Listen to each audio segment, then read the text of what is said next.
It's a complex situation, but I'll do my best to explain. I have a bio son, Leo, 16, from my previous relationship. I married his stepmom, who is a mother of 2 boys, Connor, 20, deceased, and Derek, 12. I've never had the pleasure to meet Connor, who tragically passed away from a motorcycle accident. Derek was so devastated by this loss, and although it's been years, he's still pretty much grieving. I've seen tons of pictures and videos of Connor and made efforts to get to know who he was as a way to share Derek's grief and be there for him, to lend an ear and a comforting shoulder. It's safe to say that Derek and I grew a strong bond in no time. But my son Leo isn't close to Derek. Understandable, because not all siblings and step-siblings are the same. Leo and Derek are different in everything, which isn't a bad thing, but Leo calls himself the brutally honest type and makes insensitive comments about Derek most of the time. They tend to be under the guise of advice. Derek never complained, so I had to step in and tell Leo to stop being insensitive towards his stepbrother, especially with everything regarding Connor and his memory. Leo would say, "Okay, I get it, and I won't do it again." Days ago, Leo wanted to hang out with friends and asked Derek if he wanted to join. Derek agreed and put on Connor's hoodie before going out. Leo commented on the hoodie and called it ugly and asked him to put on something else, but Derek insisted on wearing it or not go. Leo dropped it. Hours later, Derek came home crying with his hoodie in hand. He said Leo and friends cut it into pieces while he was in the bathroom after they convinced him to take it off.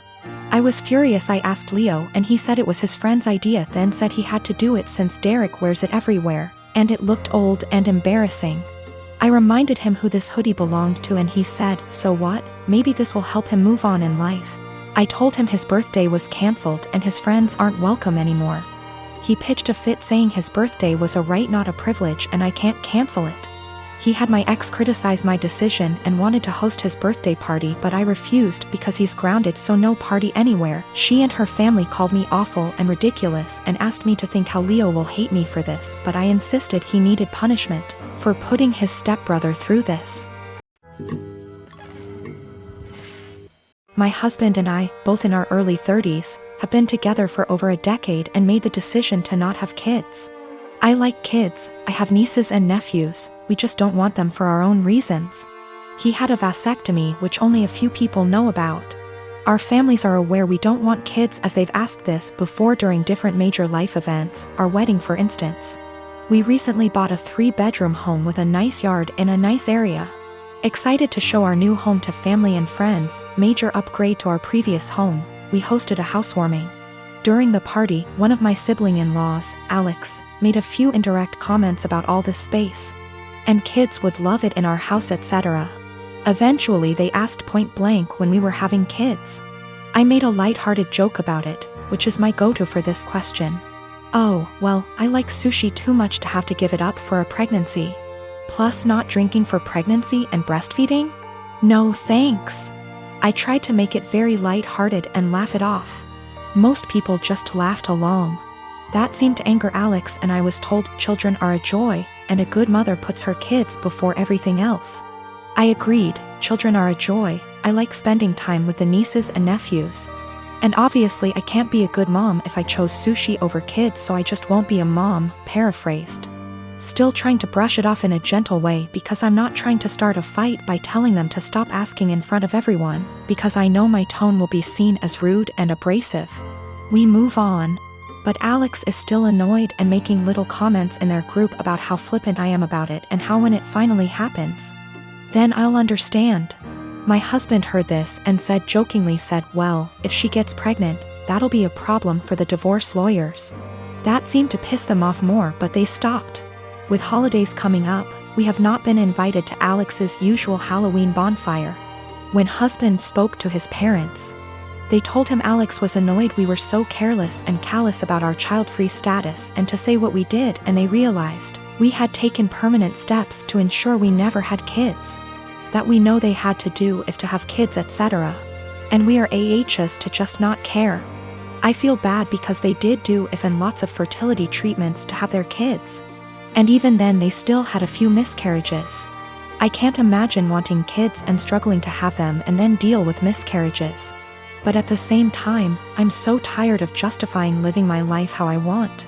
I feel terrible my joke was taken the way it was and that I hurt my IELTS. I truly never meant for that to happen.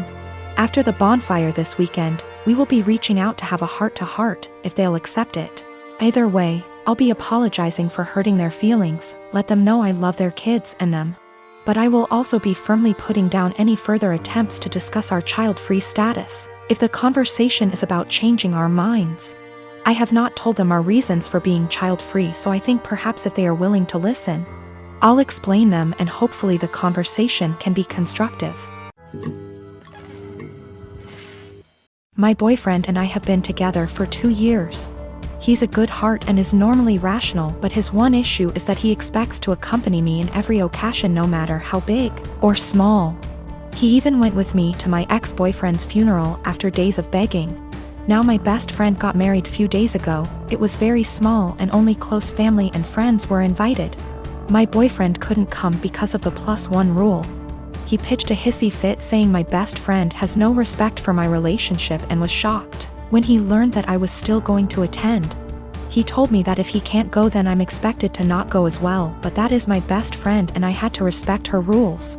He gave me an ultimatum: either we go together or I stay home with him. I ended up going cause again I respected my friend's rules. He was angry with me and kept calling the entire 2-hour drive, then stopped. Later I got a text from his friend telling me he, my boyfriend, got into an accident and was taken to the hospital. I freaked out. He gave me the address and I had to leave the wedding and told my friends why. I was crying the entire drive home and kept calling his friend but got no response. I arrived to the hospital and asked about my boyfriend and they checked and told me he wasn't there. My anxiety reached 160% as I kept calling his friends one by one. I just went home and there he was, along with his friend. He saw me and said that he was sorry, but this was the only he can get me home after I left him alone. After the initial shock, I just blew up yelling at him about lying and making me leave my friend's wedding, and having me literally go to the hospital and freaking out cause of him. I kicked his friend out and we got into an argument. He kept talking about how much I love him, thus I left, which is my own doing, not his, and he was just trying to see if I really chose my friend's wedding over him. He then argued that my friend caused this and I shouldn't agree with her to exclude him. I said what he did was horrible and called him horrible and then went to my room. It was awful cause my friends kept calling to check in on him cause they thought he was really at the hospital. He said I overreacted and that I yelled at the wrong person. He has a history of mental health issues but got better the past few months. He also had a recent death in his family which really affected his health generally. Me and Sil, Daisy, have been friends since high school, 15 years ago. I started dating her brother, Dan, when we were all in college. Daisy married Matt sometime after I married Dan 10 years ago. Matt and Daisy wanted a baby and starting trying right after marriage, but they were having a lot of trouble. I am talking multiple failed IVFs, multiple late-term miscarriages, one of which was a stillbirth. The struggle went on for 7 years. I have helped her immensely through everything, financially and emotionally. Matt is unsympathetic sometimes. He behaves as if it's a batch of bad cookies and immediately guilts her into trying again. So, it always was up me and Dan to take care of her. Despite many talks from me and Dan, she remained married to him and kept trying again and again. We have had many offers to leave the state / country for a better job, but didn't because we were scared to leave her alone. 3 years ago, I got pregnant. We broke the news gently to Daisy one day. She got real quiet and then asked us to leave. Later, she sent me an email saying she doesn't want to see me or Dan anymore and that this is all too much. We tried to console her but didn't work, so gave her space. 2 weeks before I was supposed to give birth, Dan passed away in an accident. I don't have any family except for Dan and Daisy. Daisy refused to attend the funeral because she will have to see me the day before the funeral, and I called her and begged her to come. I didn't think that I would be able to go through that without her. She hung up on me and didn't attend the service. Soon after that, I gave birth and I decided to move to another state. I cut off all contact with Daisy and started fresh. Now, me and my daughter are very happy and we are enjoying a comfortable life. She attempted to contact me once I moved away, but I ignored her. 2 weeks ago, she called from an unknown number and said she desperately wanted to talk to me. Turns out she finally got pregnant, had a baby boy who passed away 5 days after being born in NICU. Matt is also leaving her and screwed her over because of the prenup. She is basically broke and homeless days after losing a child. I just said okay. She then asked, "Are you really not going to say anything? You are really not going to help?" I pretty much said, "I don't care about you. I don't care about your life. I don't care about Matt.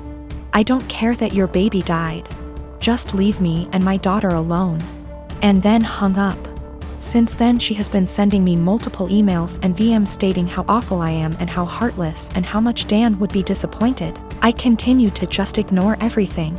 I am not going to have any sympathy or help her in any way.